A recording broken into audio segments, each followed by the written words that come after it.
बहुत सुंदर जगह है ये। केरला का कुट्टनाड एरिया है जो पूरा पानी से घिरा होता है। अच्छा। तो ठंडी हवा भी चल रही है, एकदम बढ़िया। काफी खुला खुला है। So nice. तो पेट भर के खाना खाने के बाद ऐसा एक जगह मिल जाए सोने में तो बस मस्त बस है। बहुत मजा आएगा। बहुत वो मजा एसी आएगा। लगा के सोने में और ऐसे खुली हवा में सोने में बहुत अंतर है, बहुत फर्क है। तो जनरली हम देखते हैं कि खाना वगैरह खाने के बाद हमें बहुत ज्यादा नींद आता है, तो क्या ये एक बीमारी है? खाना खाने के बाद जनरली हम ये कहते हैं कि जो ब्लड सर्कुलेशन होता है वो डाइजेस्टिव ऑर्गन्स के तरफ अपना रुख मोड़ लेता है, तो थोड़ा ब्रेन में ब्लड सप्लाई का कमी हो जाता है और थोड़ा उस समय सुस्ती आता है। तो वो तो स्वाभाविक है, मतलब नॉर्मल है। लेकिन बहुत सीरियस हम डिस्कशन कर रहे हैं या ड्राइविंग कर रहे हैं, ऐसे सीरियस एक्टिविटीज़ के वक्त भी अगर आपको नींद आ रही है और आप सो जा रहे हो, एकदम नींद आ रही है ऐसा नहीं, अनकंट्रोलेबल बिल्कुल नींद लग जा रही है। कहते हैं कि बहुत सारे एक्सीडेंट्स जो है वो ये नींद की वजह से, माइक्रो स्लीप की वजह से होते हैं। तो दैट इज एबनॉर्मल, उसको हम स्लीप एपनिया बोलते हैं। अच्छा। या ऑब्स्ट्रक्टिव स्लीप एपनिया उसका एक कारण हो सकता है। तो क्या होता है ये obstructive sleep apnoea? Obstructive sleep apnoea में दो शब्द है, जैसे आप देखेंगे ऑब्स्ट्रक्शन। ऑब्स्ट्रक्शन बोले तो कहीं तो भी एक रुकावट आना, सांस के आने जाने में एक रुकावट आना।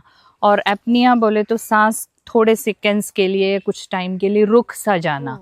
सो वो है ऑब्स्ट्रक्टिव स्लीप एपनिया। तो हम ये देखते हैं कि कई बार इतने जोर के खर्राटे लेते हैं, हमें पता है कि कई जगह कहते हैं वेस्टर्न वर्ल्ड्स में तो शादियां तक टूट जाती हैं खर्राटों के वजह से। तो ये खर्राटे जो है बहुत जोर के जब हो जाते हैं और उसके बीच में थोड़ी देर तक सांस ऐसे रुक सी जाती है, और ये मतलब जो पार्टनर होता है वो डर भी जाता है कि पता नहीं क्या हो गया। तो ये जो है वो एपनिया कहते हैं उसको। चंद लम्हों के लिए सांस एकदम रुक सा जाना और ऑक्सीजन का अंदर न जा पाना, उसको हम एपनिया कहते हैं। तो ये जो दो अंग हैं इस बीमारी के।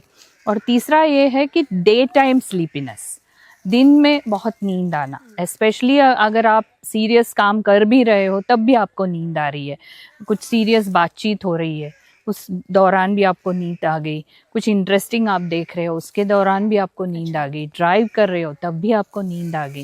वैसे खाना खाने के बाद जो हल्की सी नींद आती है वो तो स्वाभाविक है, बहुत लोगों सभी को आती है, बट वो नहीं, ऐसे सीरियस एक्टिविटीज़ में बिल्कुल नींद आना और सो जाना, so that is a warning sign कि आपको स्लीप एपनिया हो सकता है। तो ऑब्स्ट्रक्टिव स्लीप एपनिया कॉमनेस्ट है, सेंट्रल स्लीप एपनिया ब्रेन के बीमारियों के वजह से वगैरह भी होता है। तो ऑब्स्ट्रक्टिव स्लीप एपनिया आजकल बहुत देखा जा रहा है मोटापे के साथ। बहुत ज़्यादा। तो क्या ये सब में पाया जाता है? सारे लोग में हो सकता है ये? ज़्यादातर मोटे लोग या फिर जिनको ये ENT की बीमारियां होंगी, गले की या नाक की या साइनसेस की, उस तरीके के लोगों में, और जिनका गला बहुत शॉर्ट है और इसके अराउंड ज़्यादा फैट का डिपॉजिशन है, ऐसे लोगों में ज़्यादातर स्लीप एपनिया पाया जाता है।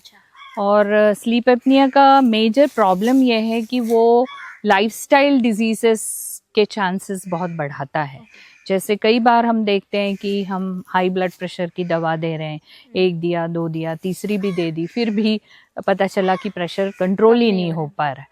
तो वो कम क्यों नहीं हो रहा है? जैसे अपन कई चीज़ों की जांच करते हैं, एक तो किडनी फंक्शंस की जांच करते हैं, किडनी में खून के बहाव की जांच करते हैं, उसके साथ में ये और एक शिकायत है ऑब्स्ट्रक्टिव स्लीप एपनिया जिसकी हमने जांच करनी चाहिए। वो एक कारण हो सकता है रेजिस्टेंट हाइपरटेंशन के लिए। तो और स्ट्रोक के चांसेस भी बढ़ाता है, डायबिटीज़ के चांसेस भी बढ़ाता है। तो इसलिए ये ऑब्स्ट्रक्टिव स्लीप एपनिया को एक बीमारी ही मानना चाहिए। तो इसका कोई प्रिवेंशन है? प्रिवेंशन देखिए, पहले तो आपको टेस्ट करके पता करना पड़ेगा कि ये है या नहीं है। आपको खर्राटे ज़ोर के आ रहे हैं, डे टाइम आप स्लीपी है, लेकिन आप उस डिज़ीज़, आपको बस ये प्रॉब्लम है कि आप वो डिज़ीज़ कैटेगरी में बैठते हो, ये आपको स्लीप स्टडी, उसको पॉलीसोम्नोग्राम कहते हैं। तो पॉलीसोम्नोग्राम के ज़रिए आपको पता करना पड़ेगा कि क्या आपको वाकई में स्लीप एपनिया है। तो उसके लिए आपका सोते वक्त एक टेस्ट होगा और उसमें आपको पता चलेगा कि कुछ समय के लिए अगर आपका ऑक्सीजन का बहाव अगर कम हो रहा है तो वो आपको एपनिया हाइपोक्निया इंडेक्स के नाम पे एक अनुपात है, उसमें पता चल जाएगा। तो अगर वो सीरियस है या वो ज़्यादा है, जितना होना चाहिए उससे ज़्यादा है, तो आपको पता पड़ेगा कि ये बीमारी है, ये साधारण तरीके के खर्राटे नहीं है, ये बीमारी है। तो ये पता करने के बाद आपको एक तो ये देखना पड़ेगा कि ENT से रिलेटेड या ईयर नोज़ थ्रोट से रिलेटेड कुछ प्रॉब्लम्स है। एक अच्छा ENT डॉक्टर से आपका इंटरव्यू हो जाए या उनका चेकअप हो जाए तो आपको पता चलेगा कि वहाँ कुछ करेक्ट करना बाकी है या नहीं। और सबसे इम्पॉर्टेंट बात ये है कि आपको मोटापा अगर है, BMI आपका बढ़ा हुआ है 29 से, तो आपको डेफिनेटली मोटापा ही कम करना पड़ेगा। ये यहाँ का जो फैट डिपॉजिशन है वो करना पड़ेगा। फिर बाकी कुछ प्रॉब्लम्स है जैसे कि जॉ रिलेटेड या ENT रिलेटेड, उसमें तो सर्जरीज भी होती है, कुछ प्रोस्थेसिस भी होते हैं। कई बार हम बोलते हैं कि सीधा सोने से एक करवट पे सोना हमेशा अच्छा रहता है, तो वो सब भी हम जनरल मेजर्स के तौर पे दे सकते हैं। लेकिन मेजरली आपको करना पड़ेगा, एक तो मोटापा कम करना पड़ेगा, उसमें आप चाहिए जो मेजर्स ले लो या जैसे भी हो, आपको या तो आप लाइफस्टाइल इम्प्रूवमेंट कर सकते हो, आपकी जीवन शैली को बदलो, व्यायाम ज़्यादा करो, अगर चाहिए तो दवाइयाँ भी यूज़ कर सकते हो। अभी आपको पता है काफ़ी सारी वेट लॉस मेडिकेशंस भी आई हैं, तो वो मोटापा कम करने की दवाइयाँ भी लेने में हर्ज नहीं है। This is one of the indications कि आपको वो दवाइयाँ लेनी चाहिए। तो वो मोटापे का कम करना, ENT एग्जामिनेशन जहाँ चाहिए वो थोड़ा प्रोस्थेसिस या सर्जरीज, और ये सब बातें करके आप टू एन एक्सटेंट इससे प्रिवेंट कर सकते हो। और